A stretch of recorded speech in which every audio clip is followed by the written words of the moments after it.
30,000 per month for migrants from all 4 countries combined. And this has actually made that program work less well than it otherwise would, because there's currently a backlog of applicants with hundreds of thousands of them, and given over 1 million. And so as a result, that program is less efficient than it otherwise would be. I would note border crossings by citizens of those 4 countries, but in more recent months, it crept back up somewhat because a lot of people who hoped they might enter legally through the CNVH program, they saw that there's this enormous backlog, so they felt either they're trapped in horrific poverty and oppression for even longer, or illegal migration might be their only option. So the principal difference between the program for the 4 Latin American countries and the Ukrainian one is that the Latin American one has this numerical cap. Ilya Soman, thanks so much for visiting the Fireside Chat. Thank you so much for having me. What a good man that Ilya Soman is. He is, but in conclusion to Trump, to the Centre for Immigration Studies, and especially to Elon Musk, that is a bunch of malarkey. Yes, it is. And we're out of time for another Fireside Chat. We'll be back with Planet America next Wednesday night from 9 p.m. on ABC iView and YouTube, and around 9:50 on ABC TV. And do not forget the Pet Podcast and all the usual pod places right there. See you next week. Bye-bye.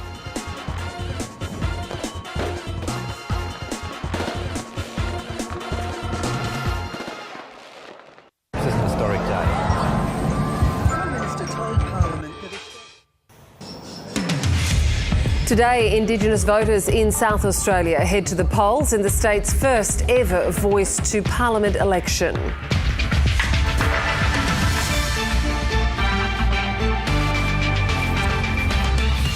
Queenslanders go to the polls to elect their councils, while 2 state by-elections test Labor's popularity. Israel's Prime Minister approves plans for a military offensive in Rafah, while calling a Hamas ceasefire offer unrealistic. The cocoa crisis sparks global chocolate supply concerns as plants in Africa begin to run out of beans.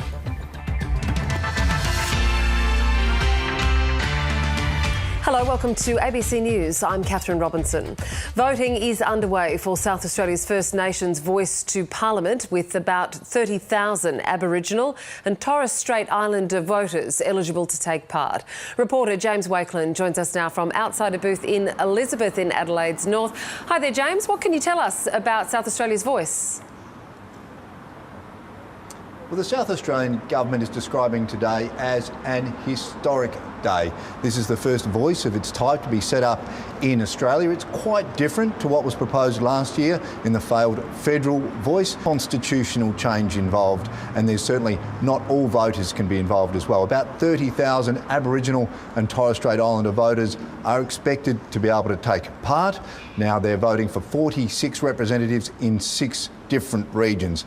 2 people from each of those 6 regions will then make up a 12-person voice, a state voice to Parliament. They'll be able to make representations to the government. They'll also to be able to speak in Parliament at times. Now, the Attorney-General and Aboriginal Affairs Minister, Kaya Ma, has said he expects about 3,000 people will vote today. We've also spoken to the Electoral Commissioner, Mick Sherry, who said today has gone pretty smoothly. We couldn't have asked for a better day today. Voting has been occurring in every one of our 32 polling places right across South Australia, which is really encouraging. There's been no incidents, and by and large, with several hours to go, it's been a really successful day. Now, the voting won't actually start until around March 25, but we do expect results to be ready by Easter. Okay? James Wakeland, thank you. Well, voting is also underway in Queensland's local government elections. 2 state by-elections are also taking place today in the Labor-held electorates of Inala and Ipswich West. Both major parties will be watching the results to gauge voters' sentiment ahead of the state election later this year. Reporter Ariana Levy has the details. People have been saying that they're really keen to vote. They hope that their vote will make a major difference this council election. A lot of people have said the same sort of issues here that I've spoken with this morning. Some who say that they're concerned about the infrastructure in their local communities. Some even saying that they're hoping they'll be able to get a public pool. Others who say that they're really concerned about youth crime, and that seems to be the forefront of a lot of people's minds here in Queensland. Now, as mentioned, 1.1 million Queenslanders have already pre-polled across the state, and pre-polling is of course closed in time for elections, for the poll booths to actually open this morning at 8 a.m. local time, and we're expecting to see lots of people trickle in and out of here. Earlier we were at Inala, which is in Brisbane's southwest, and we were speaking with a lot of people on the ground who say that they are concerned about a number of issues. Take a listen.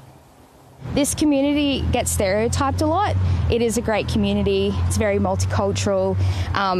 And I also think this community gets forgotten about. So we need people who will help this community and boost this community. There's just a lot of youth crimes happening in the area, so it would be really good to get someone that can actually put a stop to that. I think it might be close. There seems to be some issues around for people, and I don't know, we don't seem to be a very cohesive bunch. We have really polar, different ideas. Now, Ari, the former Premier was also in her old seat. Yeah, that is exactly right, Kath. We saw former Premier Anastasia Palaszczuk. She attended the Inala polling booth to really, endorse the Labor candidate there, Margie Nightingale, who is running for that seat. Now, the former Premier has held that seat for quite some time, and she stepped down at the end of last year when she announced that she was resigning as Premier, so it's quite an interesting seat. Lots of movement in that area as well, and we've since been told, and we understand as well, because of these two by-elections, a lot of political analysts are looking carefully at these two seats, not just Inala, but also Ipswich West, to see where they sort of head from these by-elections and the outcomes today. It will sort of set the tone for the state election later on this year, on the 26th of October. So a lot of eyes are ahead and there's also, of course, the interest in those local council areas. 77 councils will be voting today, with looking to vote in their local mayor as well as their local councillors, 501 councillors across the state. We did speak with former Premier Anastasia Palaszczuk a little bit earlier. Here's what she had to say. I'm here to support Margie Nightingale, and look, she's a very hard-working person here in the local community, and she loves the community just as much as I love this community. I'm going to give her the same advice that my father gave me, and that is, whoever comes through your door always comes there for a reason, and to treat everyone with respect and to make sure that you really listen because they've come to you for help. So if Margie does that, which I know she will, she'll be a very, very good local member. Lots going on across Queensland. Now, polling booths, as mentioned, opened at 8 a.m. local time and will close at 6 p.m. local time as well. So a lot to go on and a lot of people, I guess, competing. So a very tight race indeed. Ariana Levy there. Well, the Prime Minister says he expects Chinese demand for Australian wine to pass historic levels if tariffs are lifted this month. China applied tariffs of up to 220% on Australian wine in 2020, accusing Australia of anti-competitive behaviour. Beijing this week released an interim decision as part of a review, deeming they are no longer needed. Anthony Albanese says preparation is underway for a positive outcome, with the final decision due in coming weeks.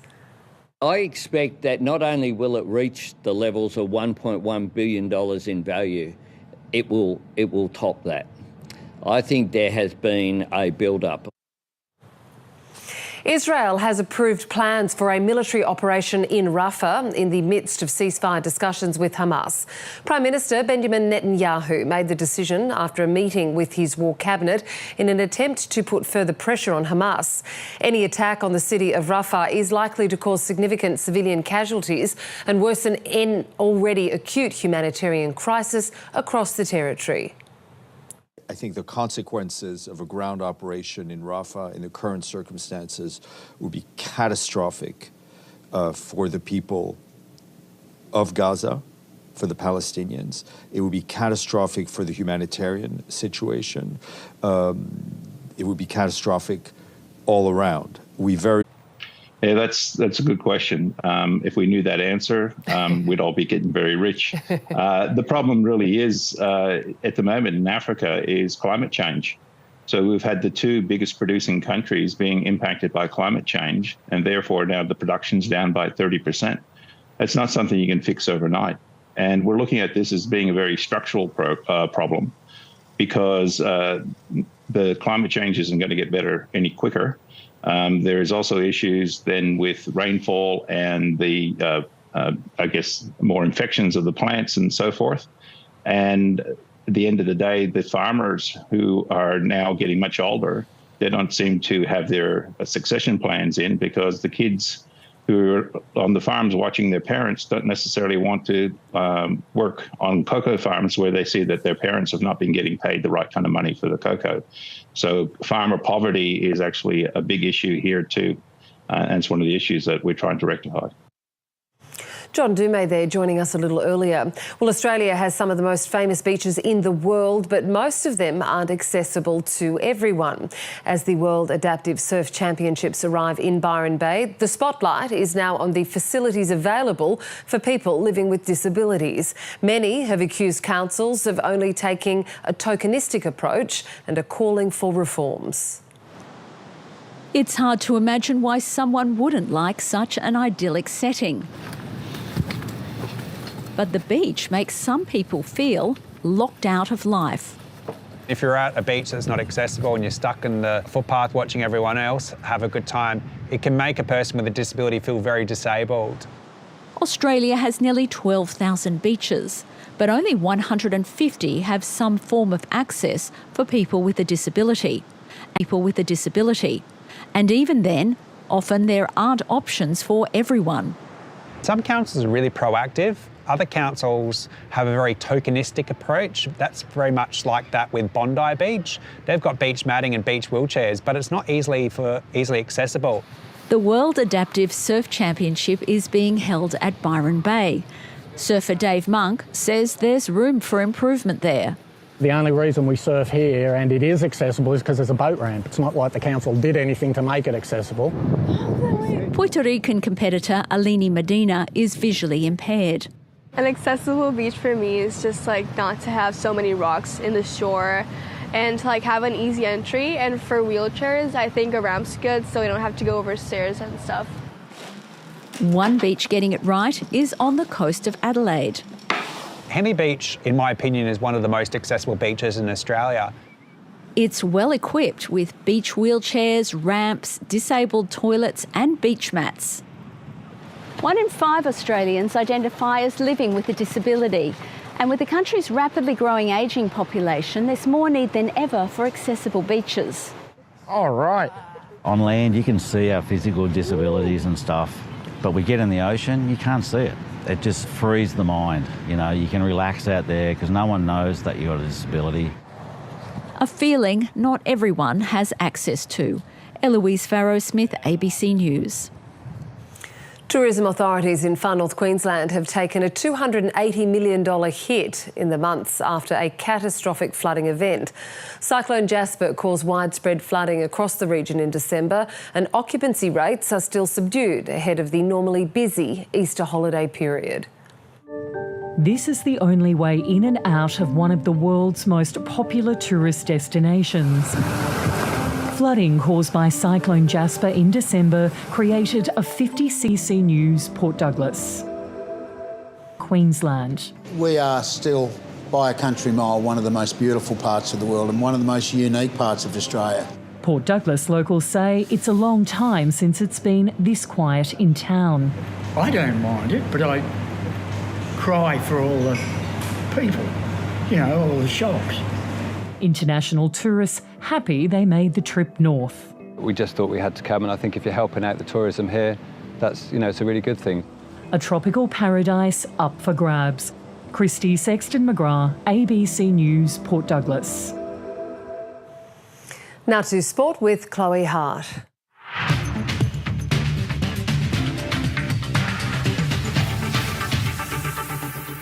In round 2 of the NRL, the reigning premiers Penrith have claimed their first win of the season.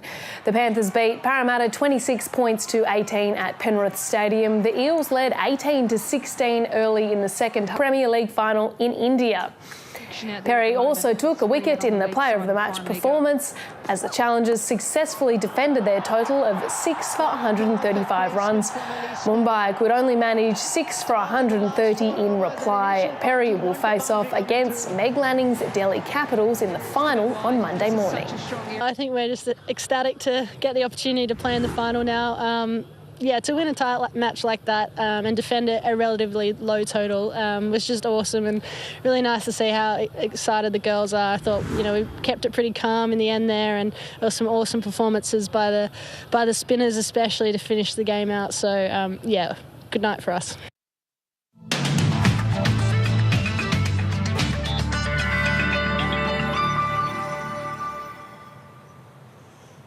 Looking around the country, in Queensland, mostly cloudy and showers in the east and mostly sunny and hot in the west.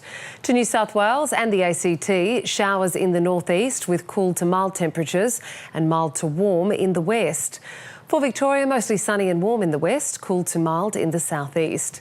In Tasmania, mostly cloudy and mild in the south and mostly sunny and cool to mild in the north. To South Australia, a late shower with very warm to hot temperatures in the southeast and central, mostly sunny and mild in the west and an isolated shower and hot in the north. In Western Australia, mostly sunny and very warm in the southwest and a late shower in the northeast. And it's very warm across the Northern Territory with showers and storms in the top end, showers in Arnhem, mostly sunny over the interior and sunny in the south. Looking ahead to Monday's forecast for the capital cities. In Brisbane, a possible shower, partly cloudy with a high chance of showers for Sydney. A late shower for Canberra. In Melbourne, mostly cloudy. Mostly sunny in Hobart. Showers increasing in Adelaide. It'll be mostly sunny in Perth and a possible thunderstorm on Monday for Darwin. And that is the latest from ABC News. I'm Catherine Robinson. Thanks for your company.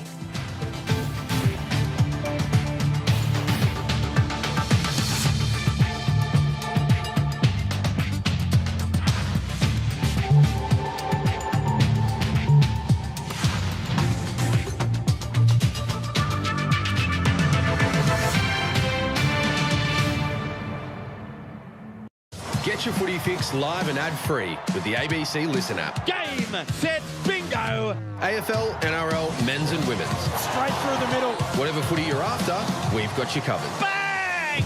On the ABC Listen app. We need to turn donations into a steady stream of income. He talks slow.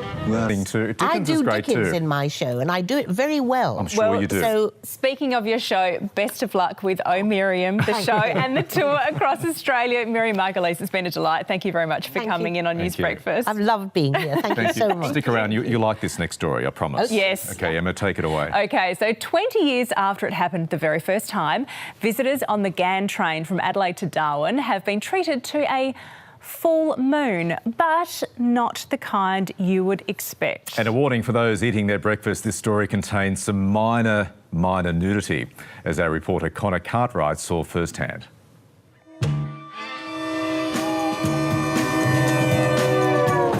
The sun might still be shining, but the Territory's full moon is on full display. Why did you come down today? Not a bad day to flash a bum. Is there anyone you would really like to moon? My daughter. One of my mates posted on Facebook it was going to be a world record attempt, so just thought it'd be funny and a good laugh. For me, the old Scottish kilt came in rather handy, as I joined the ranks of the Noonama Moonies to give top-end tourists a little more than they bargained for. A cheers to top-end visitors from the bottom end of its residents. We've never had a train in Darwin, and then it come up the tracks and everyone's like, oh, we're going to see the train, And now it's, 20 years on? If it seems a bit ridiculous, that's because it is, but it's a tradition some Territorians hold dear. See the sign, yeah, that was the original one. Ghan tourists tend to be treated to a full moon every 10 years. It's a lovely territory. G'day, how you going, eh? And can't get any more territory than that. So those with upcoming trips can rest assured they'll probably only be seeing stunning desert landscapes out their windows until 2034. That's it for now from The Breakfast Couch. We'll see you again soon. Bye.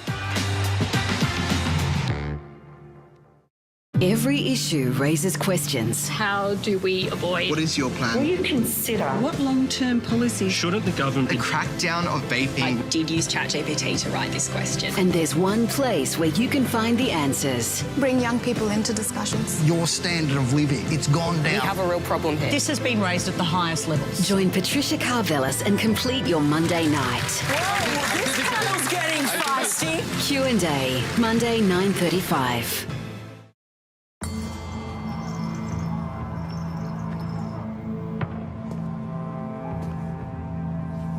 And they're planning to attack us from the north.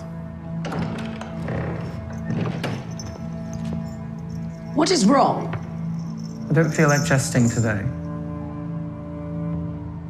Sanjay's cancelling his subscription to the streaming service we're on. Says it's too expensive having so many. This must be some kind of new jest. Tell me, how will he stay entertained? ABC iView, my queen. It's got dramas and comedy. Hit stuff. And it's all free. Free?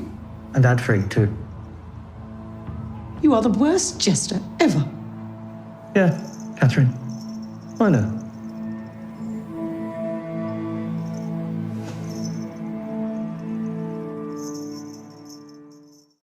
Need a good laugh? Oh, Have no fear. now I'm just busting down doors at the ABC. Melbourne International Comedy Festival is back. Let that marinate there for a second. Kicking off with the gala. The next step, bam, it's a headbutt, okay? Melbourne International Comedy Festival. You can be too Aussie. Bob Hawke, great Aussie. Bob Catter, too Aussie. Wednesday, March 27 on ABC TV and streaming on ABC iView. Indigenous Australians are voting in South Australia in an historic election for the nation's first state-based voice to Parliament.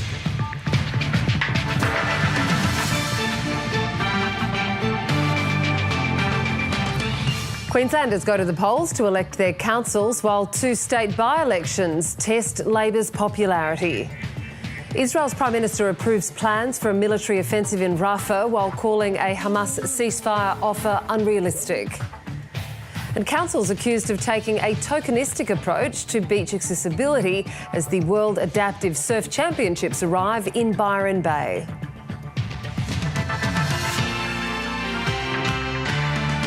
Hello and welcome to ABC News. I'm Catherine Robinson. Voting is underway for South Australia's First Nations Voice to Parliament, with about 30,000 Aboriginal and Torres Strait Islander voters eligible to take part. Reporter James Wakeland joins us now from outside a booth in Elizabeth in Adelaide's north. James, just how busy is it where you are? Well, Kath, to be honest, it's just been a trickle of voters that have come through in Elizabeth this afternoon. Apparently, it was quite a bit busier here this morning, but the state government is saying this is really an historic day, a day where we have the first state voice to Parliament set up here in South Australia. Now, the way it'll work is that there's 6 regions, there'll be 46 people voted in those regions, and then 2 representatives will go in from each of those 6 to create the state voice. So there'll be 12 members that they can then speak to the state government as well as occasionally speak in Parliament.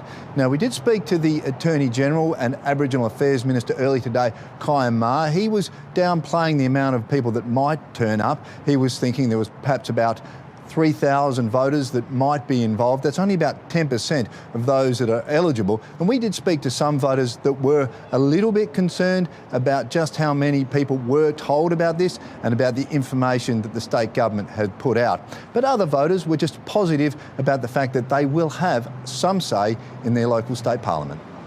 Very significant. There must be a voice for Aboriginal people. I never thought that we'd have the opportunity to do this in my lifetime, and definitely, my parents as well. The recognition of our people is important not only to the country but to the world.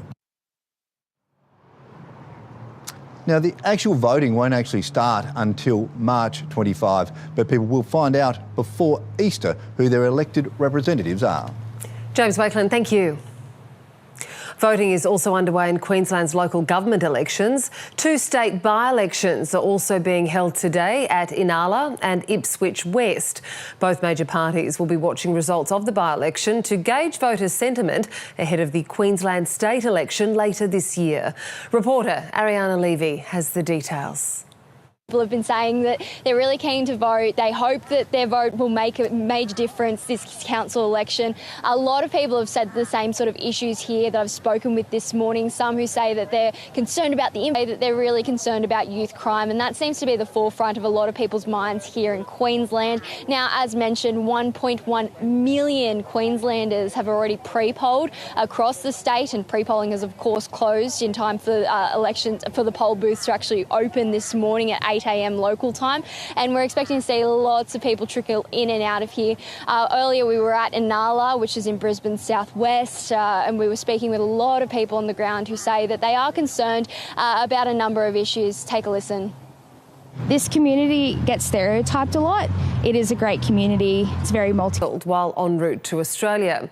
A spokesperson for the Home Affairs Minister Claire O'Neill says the government makes no apology for doing everything necessary to maintain national security, and that the government plans to investigate the way in which some visa holders exited Gaza.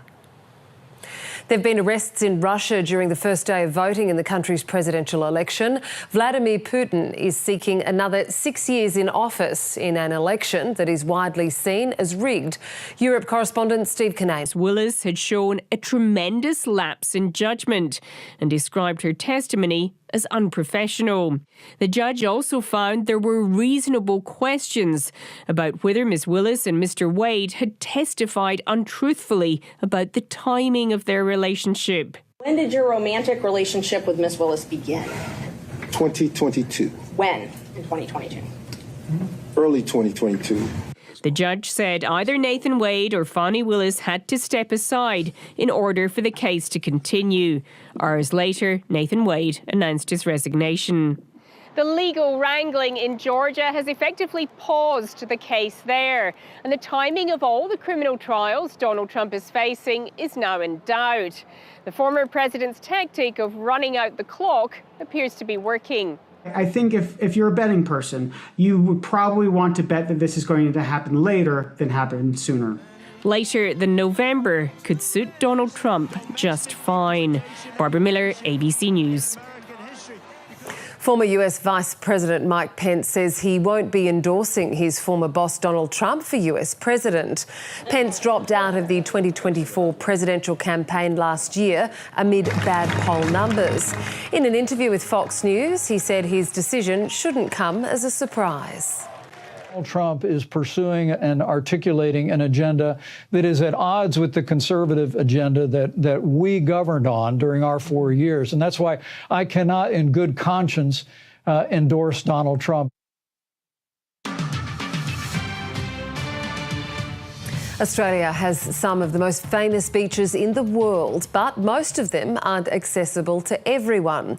As the World Adaptive Surf Championships arrive in Byron Bay, the spotlight is now on the facilities available for people with disabilities. Many have accused councils of only taking a tokenistic approach and are calling for reforms. It's hard to imagine it that early as well. Since trade tariffs with China were introduced in 2020, the Australian wine supply, particularly reds, has risen. And while a poor season won't necessarily translate into a price hike at the cellar door, growers may lose out. That's about 6,000 bottles that we can produce from this vineyard. So yeah, it's a substantial loss, obviously. The onus is now on growers to adopt varieties better suited to the hot conditions. Andrew Chounding, ABC News. The migration path from Greece to Australia is well travelled. In recent years, the median age of Australia's Greece-born population has crept above 70, meaning a generation of migrants who raise their children and grandchildren in the traditions of their homeland may not be around for much longer. So, one young Greek Australian has made it her mission to capture and share the stories of the Yayas and Papus in her community. Growing up in regional Victoria, Kat Zam's Greek heritage wasn't always front and centre. We didn't really have like Greek dances. Our church was only open on special occasions because the priest lived like 2 hours away. There was no Greek school. The only connection that I really had to being Greek was directly through my grandparents. These days, it's a connection she treasures and celebrates through relatable comedy skits on social media. Look at this nose. Αυτό το μύτη είναι από το χωριό. I can't escape my Greek heritage. I have a lot of doilies now. I'm not going to lie. When I was your age, I married my husband, Costa, who had 4 kids. You like tiropites? Yeah? Okay, I'll make a special for you. It's also a connection she's trying to preserve while her Yaya and Papu's generation is still around. We're sort of realising, yeah, it's their final chapter and everyone can relate to the stories and all of the little micro experiences.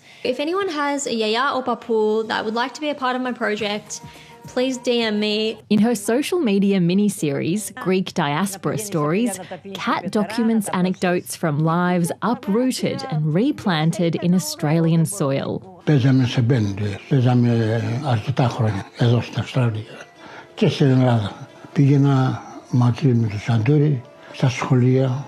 The bite-sized episodes, mostly set in the living rooms and lovingly groomed gardens of Mediterranean-flavoured suburbia, feature stories of love, Κάθε βράδυ που να έρθει ο άντρας μου, θα έκλαιγα. fate, Αυτός θα σε πάρει, σε αγαπάει πολύ. hardship, Εδώ δύσκολα όταν ήρθαμε, χωρίς γλώσσα, να δουλεύω νύχτα εγώ ημέρα η γυναίκα για να μπορέσουμε να...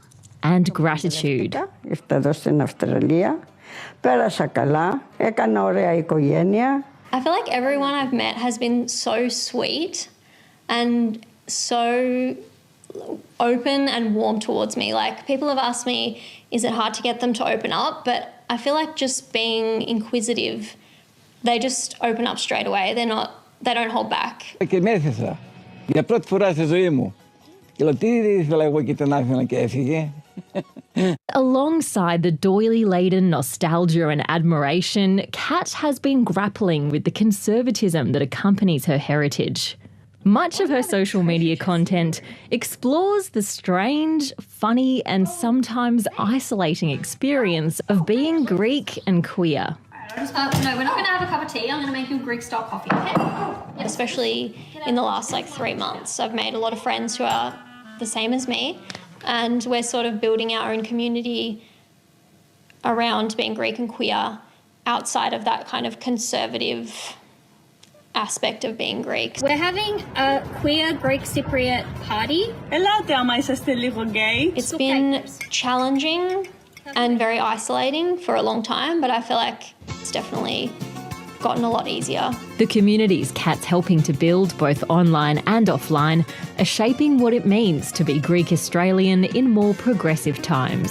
Ruby Cornish, ABC News.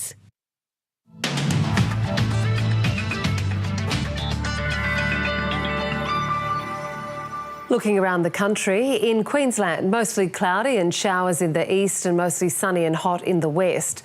To New South Wales and the ACT, showers in the northeast with cool to mild temperatures and mild to warm in the west. For Victoria, mostly sunny and warm in the west, cool to mild in the southeast. In Tasmania, mostly cloudy and mild in the south and mostly sunny and cool to mild in the north. To South Australia, a late shower with very warm to hot temperatures in the southeast and central, mostly sunny and mild in the west and an isolated shower and hot in the north. In Western Australia, mostly sunny and very warm in the southwest and a late shower in the northeast. And it's very warm across the Northern Territory with showers and storms in the top end, showers in Arnhem, mostly sunny over the interior and sunny in the south. Looking ahead to Monday's forecast for the capital cities. In Brisbane, a possible shower, partly cloudy with a high chance of showers for Sydney. A late shower for Canberra. In Melbourne, mostly cloudy. Mostly sunny in Hobart. Showers increasing in Adelaide. It'll be mostly sunny in Perth and a possible thunderstorm on Monday for Darwin. And that is the latest from ABC News. Remember, you can keep up to date at news.abc.net.au and, of course, on ABC iView. I'm Catherine Robinson. Thanks for your company. This season, get your footy fix live and ad-free with the ABC Listen app. He strikes it, he likes it. AFL, NRL, men's and women's. Game, set, bingo. Whatever footy you're after, we've got you covered. Straight through the middle. Every try, goal, That is an amazing goal. AFL and NRL, live and ad-free. Bang! This season on the ABC Listen app.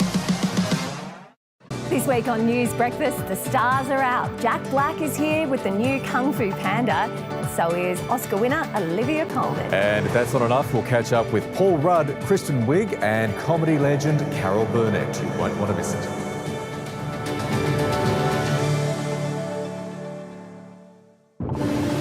Whales, ocean giants, ancient mariners.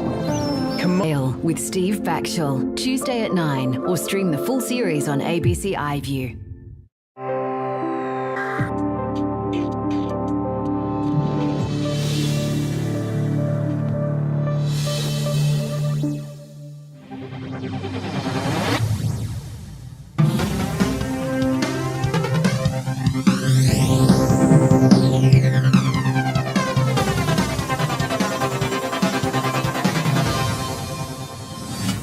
Hello, I'm Rachel Papazzoni. Welcome to Close of Business. Coming up on the program, the fuel efficiency row revs up. Leading EV brands accuse the peak car lobby group of misleading consumers. Importantly, Tesla's taken the additional step of referring the FCAI to the ACCC. And turmoil for taxpayers. The ATO pursues billions in old debts, putting some at risk of financial ruin. Devastated, absolutely devastated, inconsolable. Also on the program, digging for digital gold amid warnings Bitcoin mining is not a get-rich-quick scheme. First up, the consumer watchdog is looking into Tesla's allegations the peak car lobby group has misled consumers by claiming Labor's new vehicle efficiency standard will drive up car prices. The federal opposition has labelled the proposed policy as a new ute tax, but Tesla and Polestar disagree, both EV makers spectacularly quitting the Federal Chamber of Automotive Industries last week. Amelia Turzon reports. Well, new emissions standards proposed. It was aired on breakfast television. $6,000 more in the first year, $13,000 by 2029. And in the tabloid press. This modelling by the Federal Chamber of Automotive Industries about looming price hikes on cars certainly got a sensational splash. And an even bigger response. Yeah, so Tesla and Polestar have both resigned from the FCAI, and importantly, Tesla's taken the additional step of referring the FCAI to the ACCC. The electric vehicle brand says the car lobby's modelling showing that prices on some make of cars will spike under looming fuel efficiency standards and others, like Tesla's, will dramatically drop are not just wrong, but deceptive. To get to that modelling, they've had to assume that there is no change in the efficiency of new cars and no change in the mix of cars that manufacturers sell. But that's literally the point of this policy, is to make cars more efficient and encourage manufacturers to sell a greater mix of cleaner, cheaper cars for Australians. So it's dodgy and dishonest. The consumer watchdog now says that it's considering Tesla's concerns. Geely's electric car brand Polestar has also resigned from the chamber in protest. While German car brand Volkswagen, which once upon a time was caught lying about emissions, has also now distanced itself away from the lobby group's policies. The Federal Chamber of Automotive Industries is falling apart. Although sticking with the chamber are car brands like Toyota, which sells the most of any cars in Australia. The opposition has also seized on the chamber's modelling with online posts like this. Oh, just another scare campaign. The Prime Minister says the fuel efficiency standards, which will penalise car makers if they sell too many cars with high emissions, are long overdue. The truth is that there are only two countries in the industrialised world that do not have fuel standards. They're Australia and Russia. Now, Vladimir Putin isn't my role model for any policy, let alone the standards of vehicles. The Federal Chamber of Automotive Industries wasn't available for an interview, but a spokesperson for the car lobby group says it defends its analysis of the potential credits and penalties against certain sorts of cars under Labor's proposed vehicle efficiency scheme. We stand by the analysis we put into the public domain a few weeks ago. Tesla and Polestar's decision to exit the chamber leaves them now being solely represented by the Electric Vehicle Council. Its head says the situation is regrettable. There are calls for the federal government to intervene as the taxman revives the chase for historical tax bills. The ATO is owed $15 billion, despite previously saying some of these debts are uneconomical to pursue. Thousands of people have been sent notices to pay up, as Nassim Kadem reports, leaving some facing financial hardship or worse. The stress every day, it's not going away. After escaping an abusive partner, life for Adriana Carrington was getting back on track. She finally got a mortgage for a new home and started her own business. And then the ATO came after her. The original debt was $15,000 and there's been $17,000 in interest that's been added to. Devastated, absolutely devastated. Inconsolable. I was for the first couple of days. Then I've had to try and grapple with what it is, print things out, try and resurrect and fight the case with the ATO. She says the tax office is calling in a debt owed more than a decade ago that she thought was written off, that's now ruining her life. It's been really hard, mentally really hard. I've spent a lot of time crying. I've missed support group meetings that I was meant to go to because I'm too upset to even drive to the support group meetings. Adriana claims her ex-husband set up a trust in her name, which she never received any income from, but went on to create a debt of about $15,000 in the 2008-09 financial year. In 2016, the ATO deemed the debt uneconomical to pursue, and her accountant told her it had been effectively written off. Then in 2023, the ATO resurrected it and sent thousands of other Australians notices alleging they had debts too. With interest, Adriana now owes about $34,000 and the debt is growing. I could lose my home if they insist that this debt gets paid immediately. More than $15 billion is owed to the ATO from 1.8 million entities, mainly individuals. It will collect $274 million from about 69,000 taxpayers who have credits in their accounts. The problem for other taxpayers is until the debt is paid, interest generally still applies.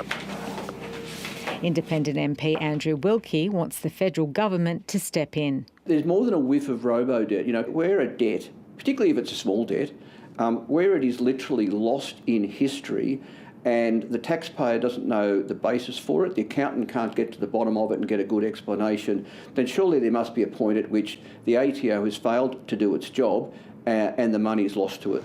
The tax office says it can't waive the debts, but it will consider dropping interest charges in some cases. The federal government is now considering whether it will step in and act. The ATO has sent you an assessment for 55 cents. They're not asking for immediate payment, but they are expecting it to be paid fairly soon. This accountant says she has 20 clients who are being pursued for old debts worth as little as a few cents.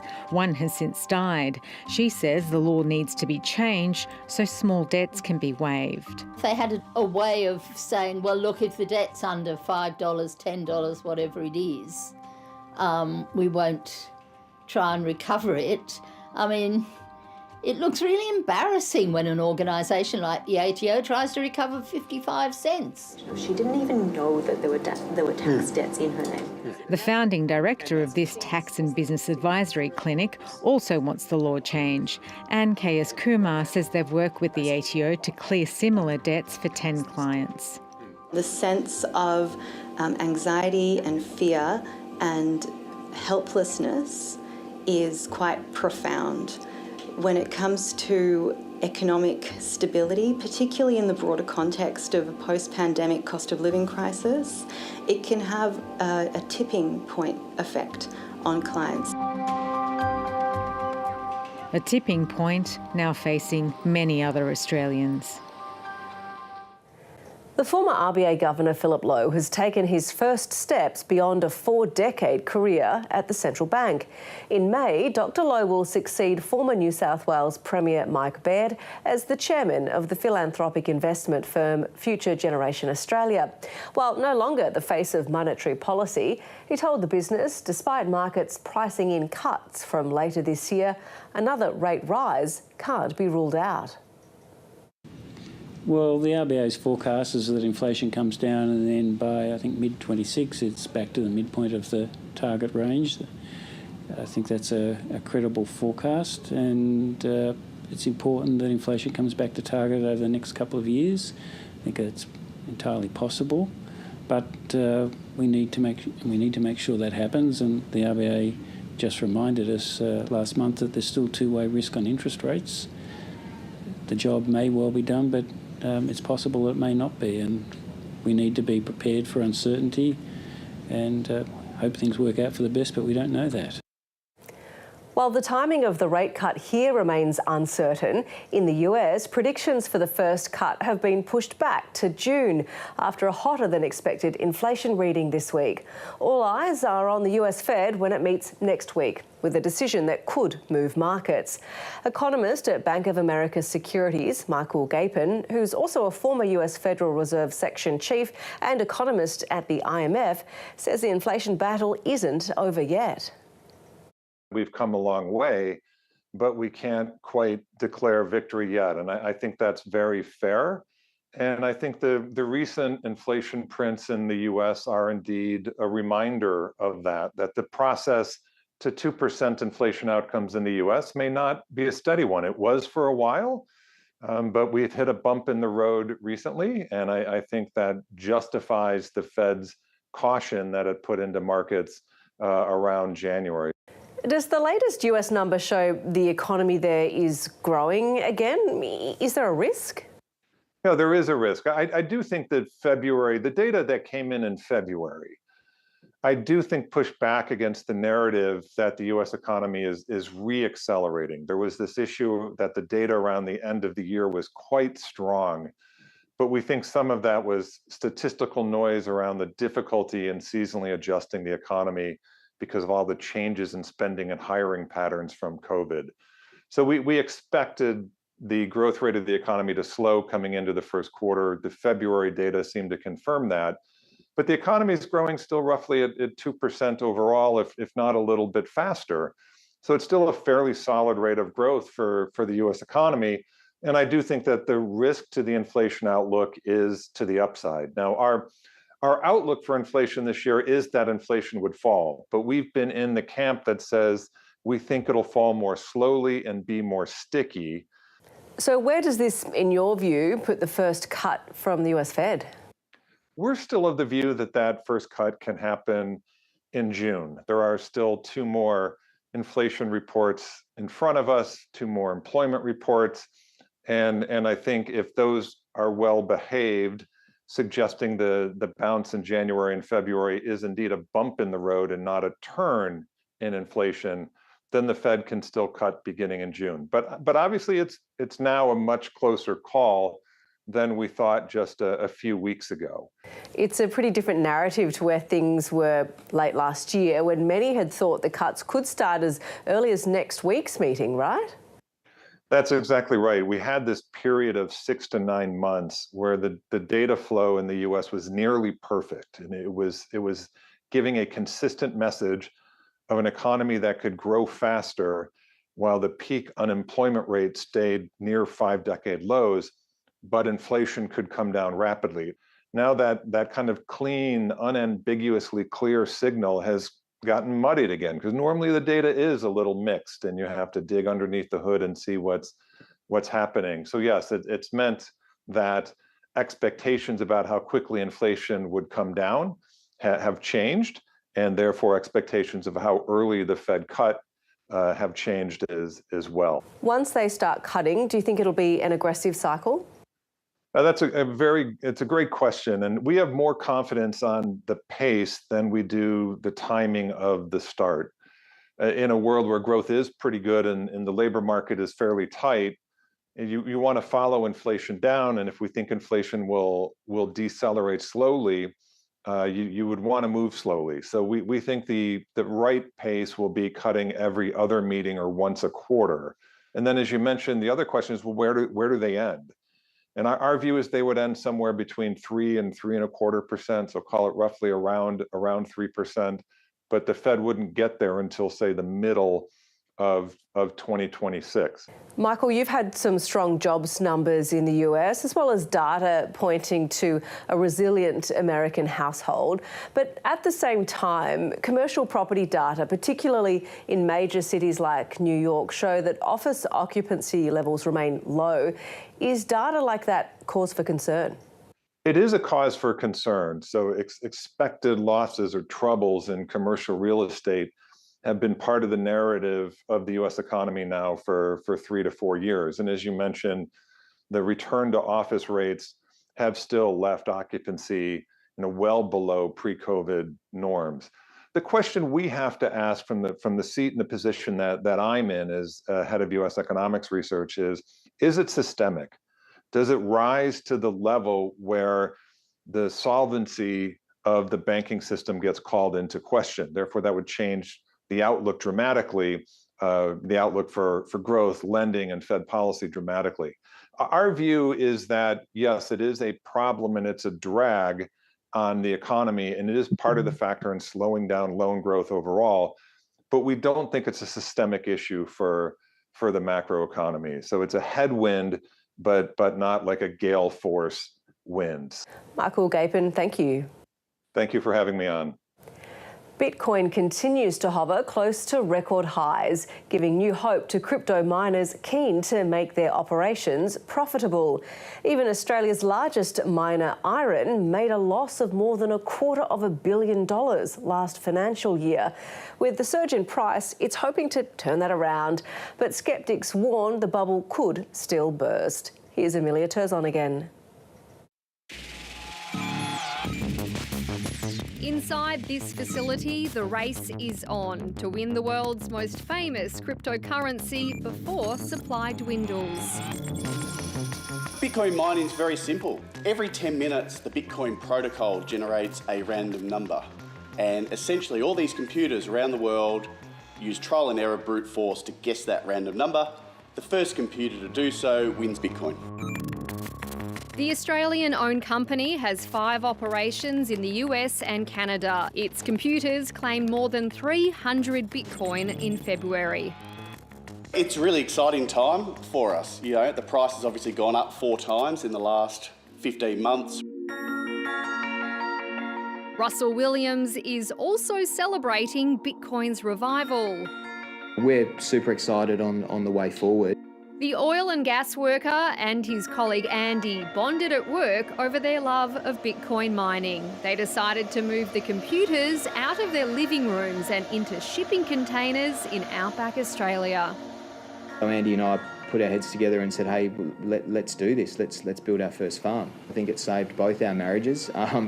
And we were able then to really scale up in a big way. Crypto mining expert Daniel Schlagwein says there are millions, if not tens of millions, of computers that are currently chasing Bitcoin. You're competing with other Bitcoin miners around the world and their hardware costs, in particular their electricity costs. Generally, the best technology wins. It is a very tight margin in a very competitive market. Unlike the state-backed currencies like the Australian dollar overseen by central banks, the elusive founder of Bitcoin coded it specifically to operate in a decentralised way. Bitcoin mining is really a process of keeping the Bitcoin network running. So you could compare it to being rewarded for running internet infrastructure. Bitcoin's code also halves the reward that is given to miners roughly every 4 years. Bitcoin left, which will be gradually released over the next 100 years. Erin says that once the supply of new Bitcoins runs dry, they'll still make money off processing transactions on the Bitcoin network. Bitcoin's value crashed in 2022. Now it's back to record highs after US regulators approved exchange-traded funds for the cryptocurrency. Although crypto skeptics still aren't convinced. Mostly in speculative bubbles, the price ends up back at some sort of fundamental value. And the problem with Bitcoin is the fundamental value is zero. Daniel Schlagwein says he's on the fence about Bitcoin's future. We don't know for sure if this is going to collapse or if this is going to further to increase and effectively become a form of digital scarcity asset, same as gold. A gold rush for some, but how long can it last? The former Qantas executive behind the frequent flyer program has been tapped to run retailer Myer. Olivia Wirth missed out on the top job at Qantas to Vanessa Hudson after Alan Joyce's controversial reign ended. She'll now take up the chair position and then the chief executive role in June. Ms Wirth was appointed to the Myer board last year. To the share market, and it extended losses during Friday's session, wiping off about 0.5%, and that took the ASX 200 and the All Ordinaries more than 2% lower across the 5 trading days. Gemma Dale from NAB Trade says the market had seen a record run up to now, so US inflation and central bank talk this week was enough to tip it over. Look, there's so much of that, obviously, and it is driving a lot of sentiment and a lot of concern in markets. Everyone's watching closely. But I think for the ASX, we closed out reporting season relatively strongly. It's been a good few months for the ASX. Really, that bounce out of December has been really strong. So the market's given back about half of the last 3 months' gains just really this week. But financials were looking pretty stretched and materials are under a bit of pressure with the iron ore price coming off. So you can see why there's been a little bit of a pullback. And I think when you're making record highs, there's always going to be that little pullback in that consolidation period. People don't need to be quite as concerned as they may be. Now, of course, the RBA meets for the second time this year next week. It's widely anticipated they will hold the cash rate steady. But can we expect the governor's commentary to give some hints about the next step? Look, I think with 100% of economists expecting no change next week, there is still a lot of room for the RBA to wait for further data. At the moment, the data's playing out pretty much as expected. Everything's pretty much on expectations. There haven't been any significant surprises until we start to see a very clear trend. One would anticipate the RBA is going to maintain that optionality that they've really fed into their commentary. They'll sort of keep the door open to be able to move in either direction. And most economists are expecting no real change until sort of well into the second half of this year now. It's starting to move further out because the data is pretty consistent.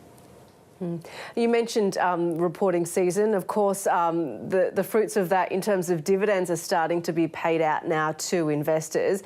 It's a sizable cash injection over the next few weeks worth more than $30 billion. I wonder, is there a risk that all that extra cash in the economy has the potential to push up inflation? Yeah, it's such an interesting question. It's a lot of money. Rainmaker estimates about 38% of the ASX is owned by super funds. That's a large proportion of the market that's going to be effectively banking and potentially reinvesting those dividends.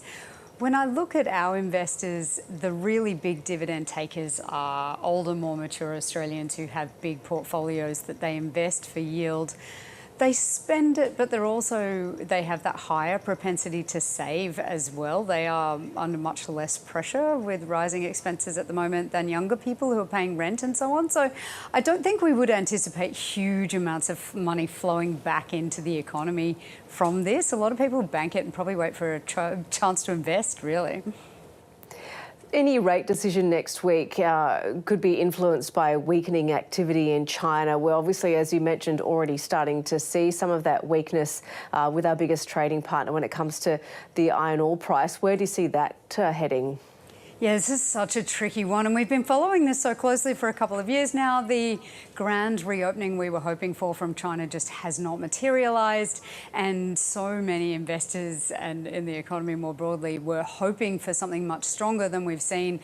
We have a target for Chinese growth at 5% coming from the Chinese government. I think a lot of people feel that's very optimistic at this point in time. The iron ore price is not that weak at $110 a tonne. It's certainly nowhere near the kind of point where our iron ore miners would be worried about profitability. That's around about the $50 mark.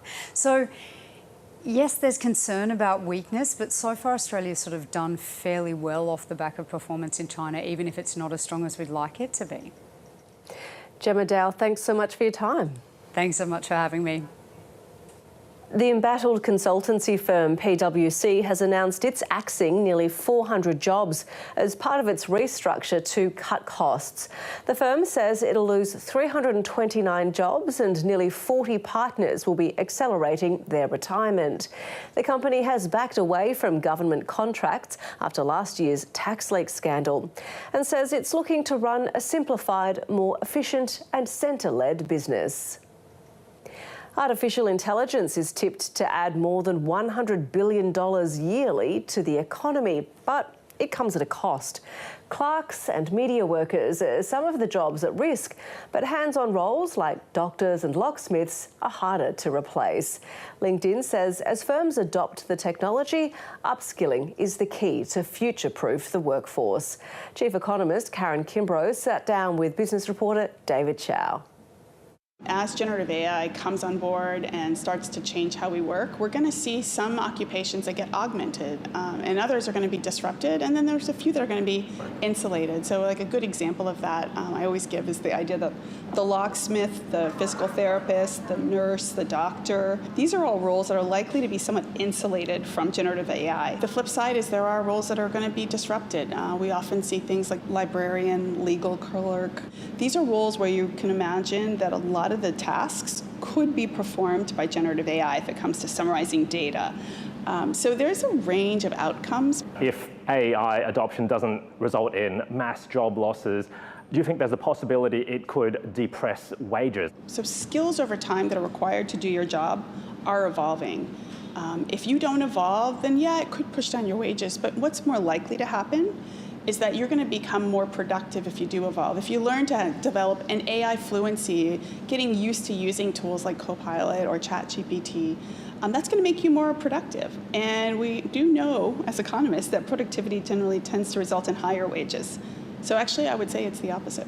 What are the occupations that will benefit the most? There are a lot of occupations that are going to benefit from generative AI. And this is because these are occupations that rely on both human skills and, say, skills that maybe AI or generative AI can replicate. So an example of that would be, imagine user experience technician, imagine web designers, imagine software engineers. They're going to, of course, shed some tasks to generative AI, and others are going to spend more time doing the more interesting, creative, maybe logical thinking and higher cognitive load work. Have you noticed that there's been a big rise in the number of job ads requiring AI skills? In the past year alone, it's increased 21 times, which is huge. This is a global number, it's huge, but it's everywhere. And it just speaks to employers' sort of desire to start bringing in talent that can help them figure out how do they integrate, let's say, generative AI, if it's ChatGPT or Copilot or whatever it might be, into their own processes and systems. And final word on AI. Do you think the mass adoption of AI in the future will create more jobs or cause more jobs to be lost? If I use history as a guide, I would say it's going to create more jobs. It doesn't mean that there won't be any jobs lost, but on the net, there will be more jobs created. Well, Karen Kimbrough, thank you very much for your insights. Thank you. And that's all from Close of Business. I'm Rachel Papazoni. Thanks for watching. We are not monsters. We are humans, and we defend our motherland. Unprecedented access. The sounds here are so much more terrifying than Donetsk. The other side of the Ukrainian war. Do they feel the West doesn't understand them? Finished. We should run now. We should go because... Oh my gosh. How old are you? 19. You lost friends? Yeah. Zelensky said this is hell on earth. Four Corners, Monday, ABC TV and ABC iView. Need a good laugh? Oh, have no fear. Now I'm just busting down doors at the ABC. Melbourne International Comedy Festival is back. Let that marinate there for a second. Kicking off with the gala. The next step, bam, it's a headbutt, okay? Melbourne International Comedy Festival. You can be too Aussie. Bob Hawke, great Aussie. Bob Catter, too Aussie. Wednesday, March 27 on ABC TV and streaming on ABC iView. Deep in the Sahara, the male penguin does some kind of dance, or whatever. One note, it's not a penguin. Who cares? The Johnson family is unsubscribing from the streaming service we're on. It's getting too expensive. But how are they going to watch riveting documentaries? ABC iView. They have docos, comedies, dramas, Bluey, and it's free. Free, like this eagle. Not an eagle. Sometimes it's the very people who no one imagines anything of who do the things that no one can imagine. I have an idea of what might cheer you up. It's beautiful. I've been thinking how I could possibly tell you how much you mean to me. There's a story here, and I think it's an important story. I am here because I care. You're the most beautiful thing I've ever seen. Bon appetit. Let's play.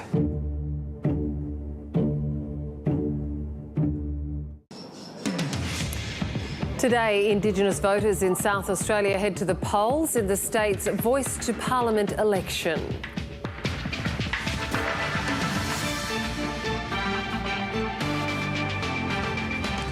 Queenslanders go to the polls to elect their councils, while two state by-elections test Labor's popularity. Israel's Prime Minister approves plans for a military offensive in Rafah, while calling a Hamas ceasefire offer unrealistic.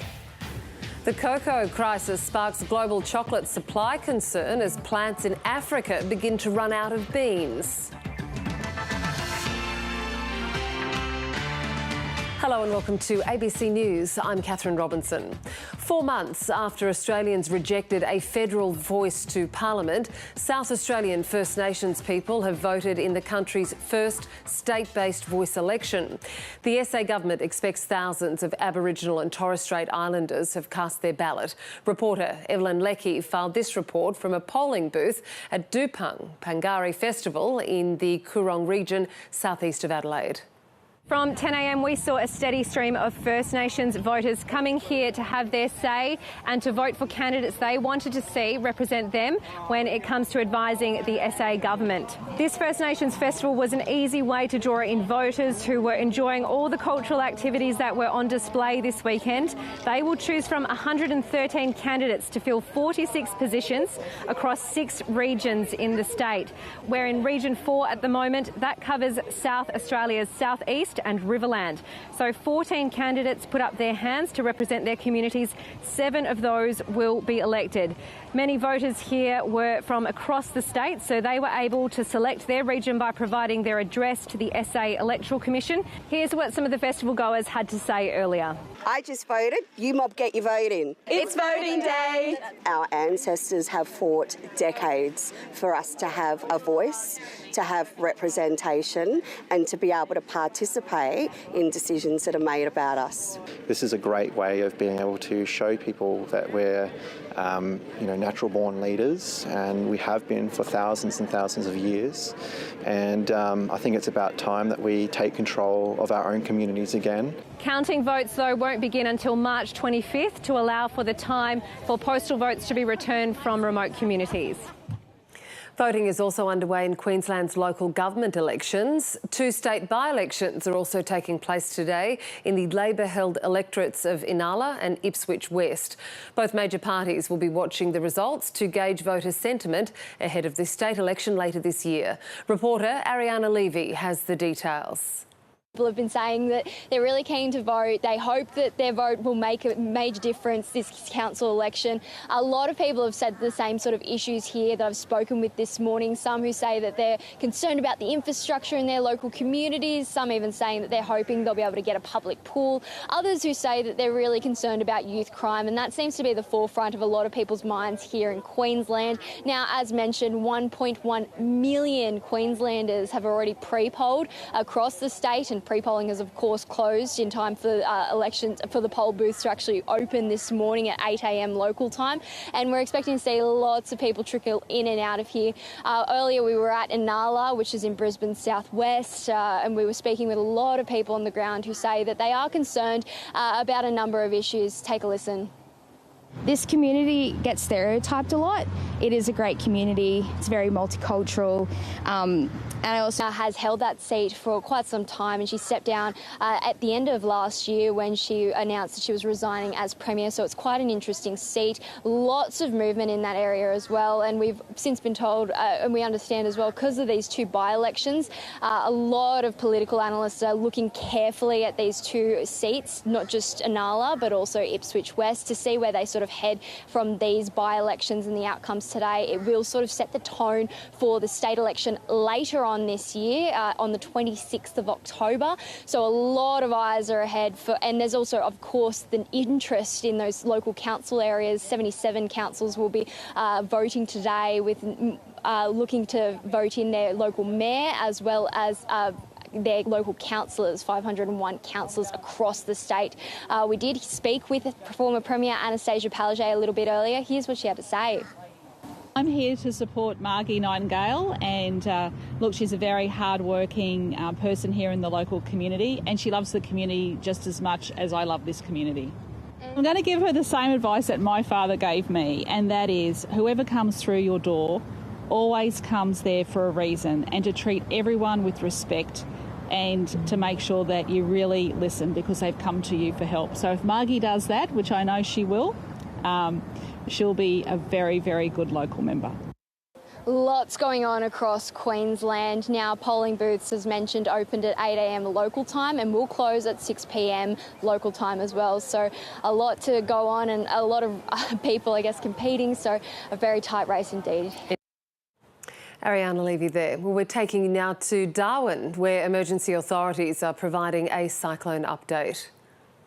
The monsoon trough continues across the Northern Territory top end, and this tropical low that we have been monitoring for the past couple of days is currently located to the east of Groot Island.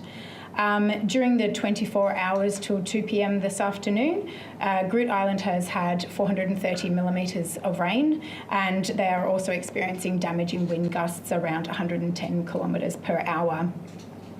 The tropical cyclone is forecast later today to form in that same general area to the east of Groot Island, and as that system forms up into a tropical cyclone, it will then start to take a slow path south towards the southwestern part of the Gulf of Carpentaria. The current forecast for this system is that it will reach Category 3 strength prior to crossing the coast in the southwest of the Gulf of Carpentaria. And with that forecast, it's possible that we will have damaging wind gusts, destructive wind gusts in excess of 125 kilometres per hour, possible from tomorrow evening, so from Sunday evening. And it's also possible to have very destructive wind gusts from Monday morning. And so that will be particularly close to the centre of the system as it crosses. So the warning area at the moment, this afternoon on Saturday, extends from Numbulwar in the Northern Territory around to the Queensland border. As that system heads further south, we expect that warning area to contract. With the southward direction of the system as well, we can expect to see the conditions across northeast Arnhem to improve somewhat. So the windy and rainy conditions that they've been experiencing over the last 24 hours should back off. However, Groot Island is still expected to experience that heavy rain and damaging wind for the next day or so.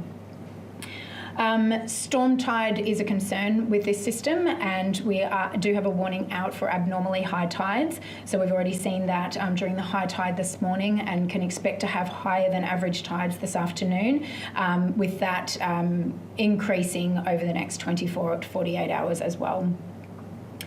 The future movement of this system after it crosses the coast is that it should drop in intensity, so the system will drop from a Category 3 or 2 cyclone down to a tropical low, and then continue west across the Northern Territory. So similar to systems that we've seen previously already this season.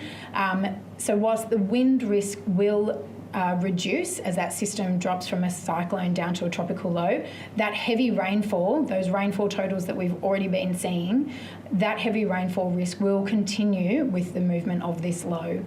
So during today, we have extended our flood watch to include all of the eastern Northern Territory top end and the Barkly flood catchment area, in anticipation of those heavier falls that we can expect to see after this system crosses the coast. In talking about heavy rainfall, those really heavy rainfall totals in excess of 200 millimetres can be expected, particularly around coastal areas with the movement of that low. And any time that this system slows down, those rainfall totals will increase. So coastal parts of the Gulf of Carpentaria can expect to have very high heavy rainfall totals over the next 24 hours. As this system develops, our warnings will be updated, so it is very important that you stay up to date with the most recent information on the Bureau's website and app. Shana, just before we, just can I ask a couple of questions just about the forecast for when exactly this afternoon it will sort of develop into a tropical cyclone? Is it sort of, are we expecting that to happen before, say, 7 o'clock? So currently the system is a tropical low with quite strong winds, but we're just looking for the structure of a tropical cyclone before this system is named.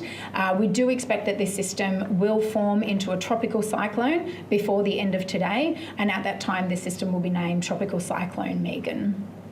And what's the sort of likelihood of that? Can you put a number on it? A number?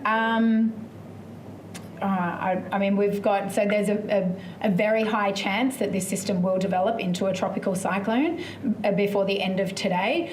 So it's certainly more likely than not that this system will be a cyclone before the end of the day. Okay, and where it's going to make the land? The Prime Minister says he expects Chinese demand for Australian wine to pass historic levels if tariffs are lifted this month. China applied tariffs of up to 220% on Australian wine in 2020, accusing Australia of anti-competitive. Top that. I think there has been a build-up. 2 people have been injured in an incident involving a shopping centre display car in southwest Sydney. Police have interviewed a 14-year-old boy who they say was sitting inside the display car when it began moving. 2 people suffered minor injuries when the SUV accelerated and then reversed inside Westfield, Liverpool at around 12:30 this afternoon. Police say the teenager has been allowed to leave the scene with a family member, but their inquiries are continuing. Israel has approved plans for a military operation in Rafah in the midst of ceasefire discussions with Hamas. The Prime Minister, the city of Rafah is likely to cause significant civilian casualties and worsen an already acute humanitarian crisis across the territory. I think the consequences of a ground operation in Rafah in the current circumstances would be catastrophic for the people of Gaza, for the Palestinians. It would be catastrophic for the humanitarian situation. It would be catastrophic all around. We very much hope that all of this can be avoided. The US says it's working intensively with Israel and intermediaries to reach a hostage deal that would eventually lead to a potential ceasefire in Gaza. Israeli Prime Minister Netanyahu described the latest ceasefire proposals from Hamas as unrealistic, but said a delegation would join negotiations in Qatar. The US Secretary of State, Antony Blinken, says there was a sense of possibility and urgency. To get an agreement, to get a ceasefire, to get the hostages back, to get even more humanitarian assistance in. This is something that we're committed to, and we will work as long and as hard as it takes to get it done. And the first shipment of maritime aid has arrived in Gaza as the Spanish-flagged ship Open Arms released its barge load of aid. The vessel has towed around 200 tonnes of aid from Cyprus to northern Gaza. Meanwhile, the federal government is suggesting the method by which some Palestinians fled Gaza was a factor in the sudden cancellation of their Australian visas. Several Palestinians have been left in limbo after their visas were cancelled while en route to Australia. A spokesperson for the Home Affairs Minister says the government makes no apology for maintaining national security and that the government plans to investigate the way in which some visa holders exited Gaza. There have been arrests in Russia during the first day of voting in the country's presidential election. Vladimir Putin is seeking another 6 years in office in an election that is widely seen as rigged. Europe correspondent Steve Kinane reports. Siberian shaman call on spirits for guidance. As polls opened in Russia's presidential election. In Moscow, rare acts of dissent caught on camera. Polling stations have been set on fire, while ballot boxes have been filled with green dye. Signs of anger at an electoral system that is neither free nor fair. They don't have a right to claim that they're democratically elected. Roman Udot has been monitoring Russian elections for over 20 years. It's normal box. Yeah. And ballots should lay like this. Yeah. He says within hours of the polls opening, there was evidence of ballot fraud. This is statistically impossible to drop one by one ballot and to see a stack at the bottom. This is ballot box stuffing evidence. The presidential election will run across 3 days.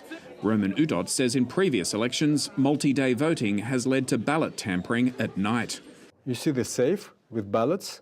And it is sealed and should be untouched during the night. They take it out and then they put back substituted ballots. Human rights campaigners say the election is rigged across the board. We can't even call it an election. To call it an election is an insult to elections. What Putin does is completely rig the game from top to bottom. He either kills, imprisons, or exiles any real opposition politician. And then, just in case, they stuff the ballot box. President Putin voted online and accused Ukraine of trying to derail the election by attacking Russian territory. The Kyiv neo-Nazi regime has planned and is trying to carry out a series of criminal, demonstrative armed actions. And with voting taking place on occupied Ukrainian territory, this election's credibility has been further undermined. If the Western governments recognize those elections as fair, free and legitimate, that means de facto Western governments recognizing Ukrainian territories now being part of Russia, and we can't possibly let that happen. Polling is now opened here at the Russian embassy in Lithuania, a country that is now home to so many political exiles, including the team of Alexei Navalny. And they're calling for Russians to flood the polling stations at noon on Sunday to send a message to Vladimir Putin they oppose his presidency and his war in Ukraine. Steve Kinane, ABC News, Vilnius. The leaders of Germany, France and Poland will use profits from frozen Russian assets to arm Ukraine. Germany's Chancellor said the coalition would supply Kiev with long-range artillery as it faces its toughest battles since the early days of the invasion. Russia has stepped up its strikes, particularly in Odessa in recent weeks, launching drones or missiles almost daily. Donald Trump's imminent hush money case in New York will be postponed by at least 30 days after new documents were produced. Elsewhere, lawyers for the former US president have failed to remove the prosecutor in the Georgia election, Fani Willis. But Trump's other criminal cases are increasingly mired in delays. The prosecutor turned witness. Fani Willis on the stand in a hearing last month to determine whether an affair with her deputy represented a conflict of interest. Do you swear me, Your Honour? Donald Trump and other defendants in the Georgia election interference case sought to have Ms. Willis removed over the relationship with Nathan Wade. You're confused. You think I'm on trial. These people are on trial for trying to steal an election in 2020. I'm not on trial, no matter how hard you try to put me on trial. Judge Scott McAfee has now found this stinging ruling. He said Ms. Willis had shown a tremendous lapse in judgment and described her testimony as unprofessional. The judge also found there were reasonable questions about whether Ms. Willis and Mr. Wade had testified untruthfully about the timing of their relationship. When did your romantic relationship with Ms. Willis begin? 2022. When in 2022? Early 2022. The judge said either Nathan Wade or Fani Willis had to step aside in order for the case to continue.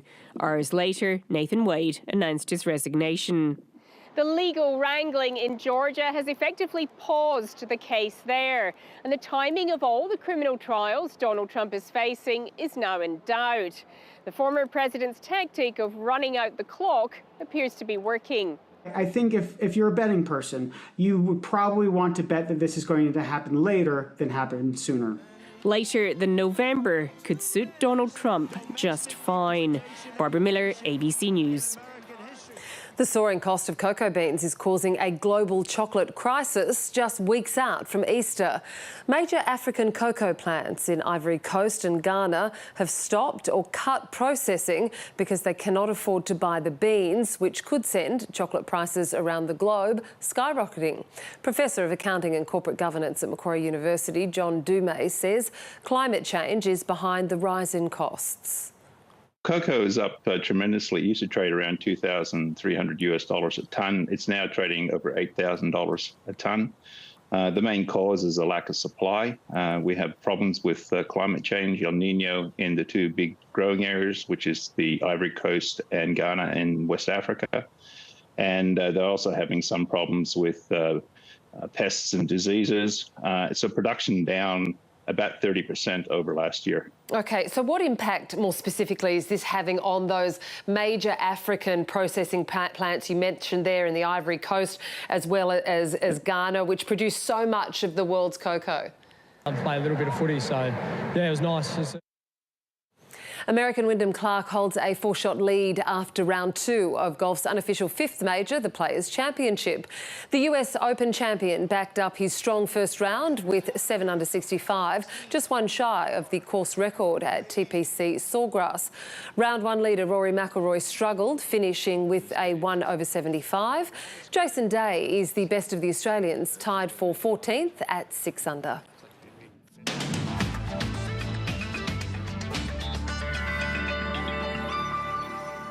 Looking around the country, in Queensland, mostly cloudy and showers in the east and mostly sunny and hot in the west. To New South Wales and the ACT, showers in the northeast with cool to mild temperatures and mild to warm in the west. For Victoria, mostly sunny and warm in the west, cool to mild in the southeast. In Tasmania, mostly cloudy and mild in the south and mostly sunny and cool to mild in the north. To South Australia, a late shower with very warm to hot temperatures in the southeast and central, mostly sunny and mild in the west and an isolated shower and hot in the north. In Western Australia, mostly sunny and very warm in the southwest and a late shower in the northeast. And it's very warm across the Northern Territory with showers and storms in the top end, showers in Arnhem, mostly sunny over the interior and sunny in the south. Looking ahead to Monday's forecast for the capital cities. In Brisbane, a possible shower, partly cloudy with a high chance of showers for Sydney. A late shower for Canberra. In Melbourne, mostly cloudy. Mostly sunny in Hobart. Showers increasing in Adelaide. It'll be mostly sunny in Perth and a possible thunderstorm on Monday for Darwin. Giant, colourful sculptures lining Spain's streets are drawing in curious crowds, but the creators are hoping people will consider the messages behind the art. The sculptures focus on the subject of war and its contradictions with varying imagery.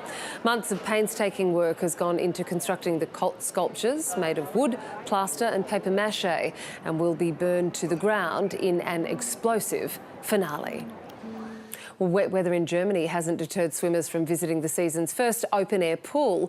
Locals braved cooler than normal spring temperatures to celebrate the reopening of outdoor pools after winter. Some were better prepared for the lingering cold and rainy conditions with warm robes and umbrellas. Others were very happy to line up for their first dip of the season despite the frosty welcome. And that's the latest from ABC News. I'm Catherine Robinson. Thanks for your company.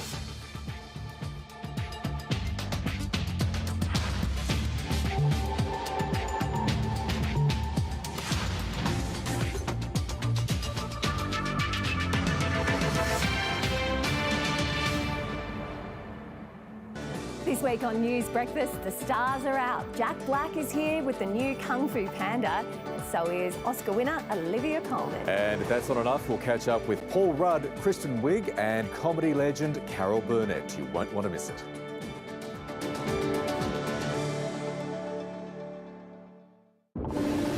Whales, ocean giants, ancient mariners, commanding our oceans for perhaps 50 million years. Wow! In that moment, when you look in their eye, you can see the intelligence. Utterly, utterly jaw-dropping. Whale with Steve Backshall, Tuesday at 9, or stream the full series on ABC iView. We need to turn donations into a steady stream of income. It looks like we are running a bank, not a mosque. You'll do it. Stand on the committee. You are your father's daughter. Are you building a school or a nightclub? Can you transfer this for me? But don't use anyone local. We're all brothers here. Remember, leaders lead. House of Gods, tomorrow 8:30, or stream the full series on ABC iView. This season, get your footy fix live and ad-free with the ABC Listen app. He strikes it, he likes it. AFL, NRL, men's and women's. Game, set, bingo. Whatever footy you're after, we've got you covered. Straight through the middle. Every try, goal, mark and tackle. Going in to score. Called by ABC Sports expert commentary team. That is an amazing goal. AFL and NRL, live and ad-free. Bang! This season on the ABC Listen app. To boost economic growth. Live performance. Been a big great role model. His family had never lost hope. Contains the genetic material.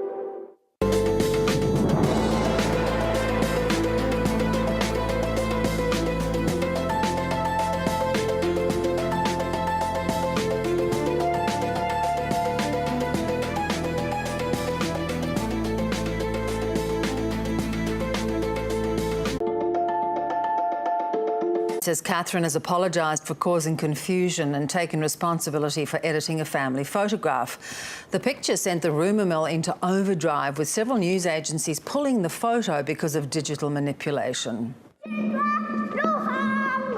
It was supposed to be a day of celebration. Instead, it was about damage control. All eyes were on Prince William, caught in the middle of a Photoshop controversy. Commonwealth Day is one of the big events in the royal calendar. Queen Camilla led the ceremony as King Charles recuperates from cancer treatment. But the event was overshadowed by the continued fallout over this photo, said to be taken by Prince William and withdrawn by several leading news agencies for not meeting their editorial standards. The Princess of Wales today issued a rare public statement apologising for altering the image. When there's no information, then there's just going to be all this conjecture and speculation, and there's going to be a lot of stories that aren't true. And I think it will make a lot more sense for them to put out just truthful updates. Catherine hasn't been seen by the public since her abdominal surgery in January, but today paparazzi captured her and Prince William leaving Windsor Castle, the first image of them seen together since Christmas Day. This service shows the intense pressure that the royal family is under at the moment. Due to illness, only 2 members are able to attend important events like this one, while wild speculation about Princess Catherine's health spreads online. This latest photo scandal is only adding fuel to the fire. There's been so many conspiracy things I've heard about what's going on. I don't know what to believe, to be honest. I don't think it's actually of national interest. Although she's a public figure, I think she's got right to her privacy. The palace caught in an ongoing PR crisis. Isabella Higgins, ABC News, London. Australia has announced it'll restore funding to the United Nations aid agency UNRWA almost 2 months after it was paused. While in his most pointed remarks yet, Joe Biden has expressed concern over Israel's planned military operation in Rafah, but reiterated his support for the US ally. Comes as concerns deepen for the thousands of Palestinians on the brink of famine. Pallets of aid loaded onto a barge in Cyprus by the ton. Desperately needed food and medical supplies, this group, World Central Kitchen, hopes to get to Gaza as soon as they can. We will tow this platform to Gaza, where the last mile will be the most complicated operation. The disembarkation will be done on a pier that is being built right now by the World Central Kitchen. It can't come soon enough, with the UN warning more than 500,000 people in Gaza are at risk of famine. People are actually starving to death. And so this is an easy fix. If you ask any NGO, it's an easy fix. Just flood the market, allow people to get the food that they need, allow all of these ports open, and don't kill somebody who's trying to go for a bag of flour. The US military is scrambling to build a separate floating dock off Gaza's coast, as aid agencies struggle to deliver food by road through areas occupied by the Israeli military. A ceasefire by the start of Ramadan now looks impossible, meaning no relief for the estimated 1.7 million displaced Palestinians. Most of those people are taking refuge in Gaza's southernmost city of Rafah, where an Israeli strike has taken out the largest residential towers. We were given 5 to 10 minutes to evacuate. We fled, women and children. We were terrified. We just got outside and the bombing started. Sweden and Canada have joined the EU in restoring funding to the main UN aid agency for Palestinians, UNRWA. The funding was frozen following claims by Israel that 12 UNRWA staff took part in the October the 7th terrorist attacks. Those claims are still being investigated. Eric Twórczyk, ABC News, Jerusalem. At least 50 people were injured, including 4 Australians, after a Boeing 787 Dreamliner suddenly plunged mid-flight. The plane had left Sydney bound for New Zealand when the pilot's controls reportedly went completely blank. Authorities are now seizing the plane's flight and voice recordings to determine what went wrong. Chaos inside the cabin after a technical problem on board this Boeing 787 Dreamliner caused it to suddenly drop. Someone quite badly injured over that side. It was terrifying. It was a horror movie scene. I saw people flying to the roof and then going down to the floor. The free fall of Flight LA 800 saw 50 passengers and crew injured, and everyone left terrified. People took flight inside the plane. There's a few people that were cut, lots of people that were injured. I mean, the roof of the plane was broken in several places where people had went through the ceiling. It was scary and it was violent, and it seemed all of the belongings scattered through the plane. The LATAM Airlines flight was supposed to make a stop in Auckland before continuing on to Santiago. Instead, the Boeing aircraft was met with a massive emergency response. 4 Australians were transferred to hospital. Most passengers reported no turbulence or warning before the nose of the plane started to dive. Some passengers hit the ceiling, so the airplane was going down faster than free fall or faster than gravity. So that suggests that there was a flight controlled input to make the aircraft do that, which is unusual. The incident happened about an hour outside of Auckland over international waters. That means the Chilean authorities are responsible for the investigation. The New Zealand Transport Accident Investigation Commission says it's helping gather evidence. Resulting from this scandal. Faulty IT software.